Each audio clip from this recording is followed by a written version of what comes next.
What's up, guys? Barry Game here, back with some more Idle Heroes, and today we are back on the Fun to Play series. We're having fun-ish, kinda, sorta. We're still waiting to get through some of these things here. A lot of it is just waiting on EXP, and there's really nothing we can do, oh my goodness, to speed that up. We might be able to get Chapter 34 done today, and then we actually do have this 7-star quest being complete very, very soon.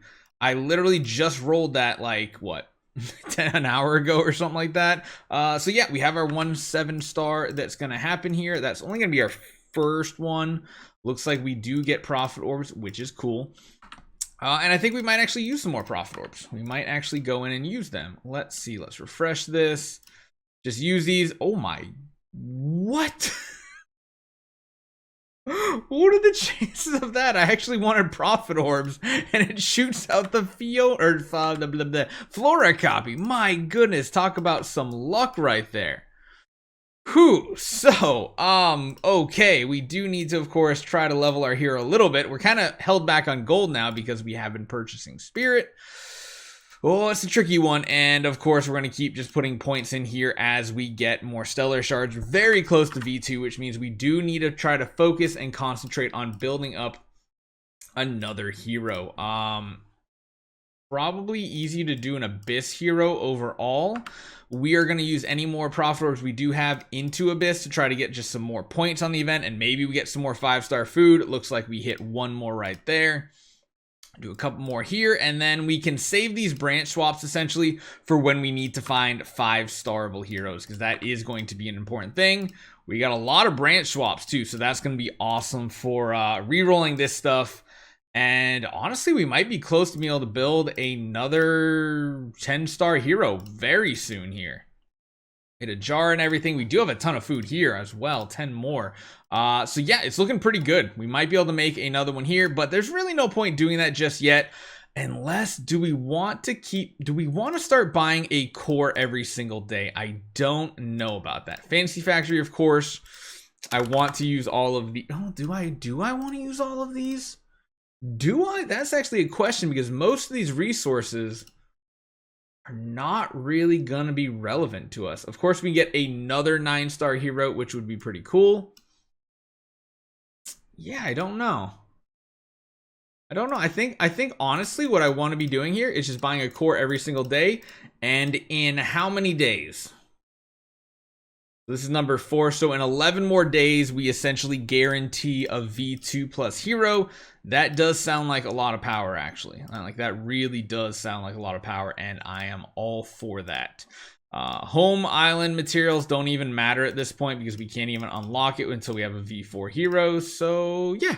That's looking pretty good. What we do need to do is get our Aspen dungeon run in and hopefully be able to push this even further. We want to get into death so we can start doing those pushes as soon as possible. I actually want those. Try not to spend too much gold here, though. Man, we should probably be purchasing these, even though it is limiting our gold. It's harder to come across spirit, I feel like, than gold right now. But I think we're going to eat those up.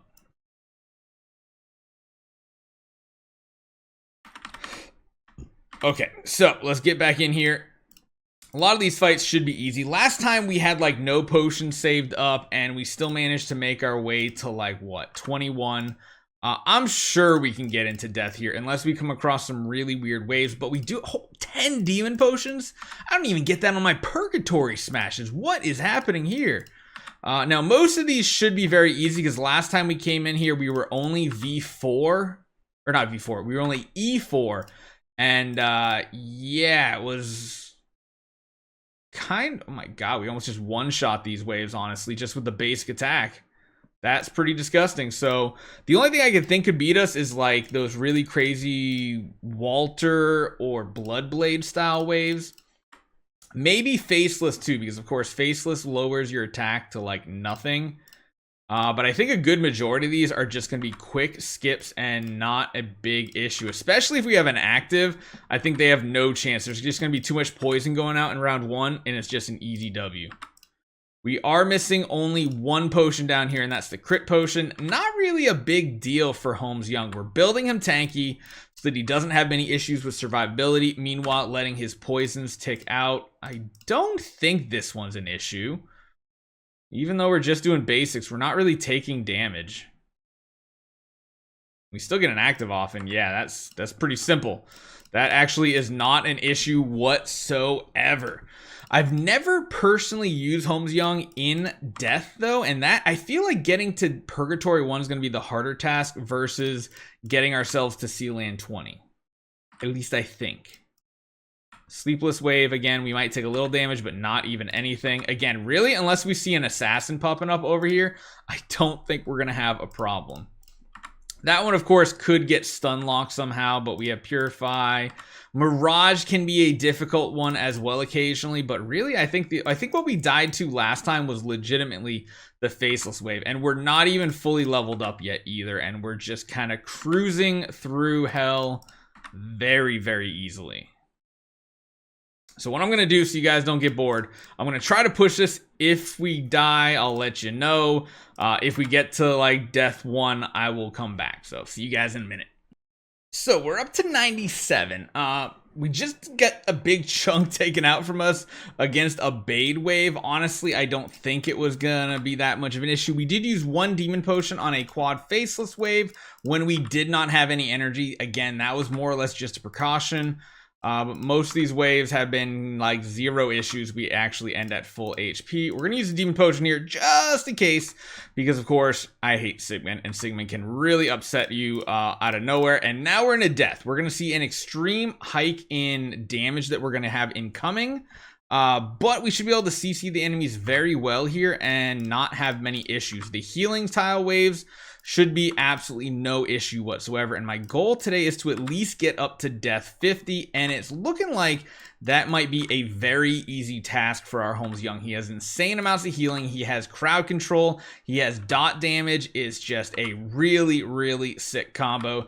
The first thing that'll scare me is when we come across something like an Amun-Ra wave. I'm kind of, I'm nervously waiting for an Amun-Ra style wave.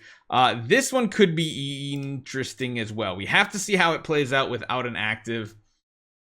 That's a lot of damage coming in. Luckily, the Penny Reflect isn't going to do too much, but you can see we are starting to take a lot of damage. But we do have pretty solid healing, like I said, so it's not too big of an issue here.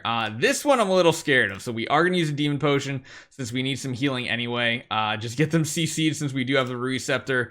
Makes it a very, very easy fight, and then we can go back to skipping. If we can get to death 50 today and line us up for like a next Aspen Dungeon Purgatory push, I think that would be absolutely perfect. Most of these waves are going to be very, very simple for us. No big issue at all. Maybe a quad Oberon wave or a quad Valkyrie might get a little sketchy. Let's watch the Penny wave right here. Tons of healing, and like I said, this is one hero where he does most of his damage from the dots, so it's not going to be as big of a deal attacking into that Penny. And then, of course, when we do have an active, it should be fine. If you guys hear any background noise, just ignore it. Okay, so yeah, even the Ada waves seem very, very simple to us. So let's see how far we can make this. Still 7 Demon Potions, which is what gives me that bit of confidence that we can make it quite far today. Wow, even the DA Asmodel wave. I was thinking we might take a little damage. We did, but not like very significant. And he's very good at getting energy on round 1. Like farming up energy is a solid. This one could be sketchy still. Yep. I figured the Oberon wave would be the wave to kill us even with energy. It still stopped us, but that brought us into the top 9 out of everybody on our server, and that is pretty awesome. So not too bad. I think what I'm going to do is I'm just going to do my own Void Vortex push, see what we get. That's kind of boring to watch, so I'll take care of it. We'll be back next time, and we'll get even further, hopefully, to Purgatory and get our main goal completely done. So hopefully you guys enjoy this one. I'll see you guys next time.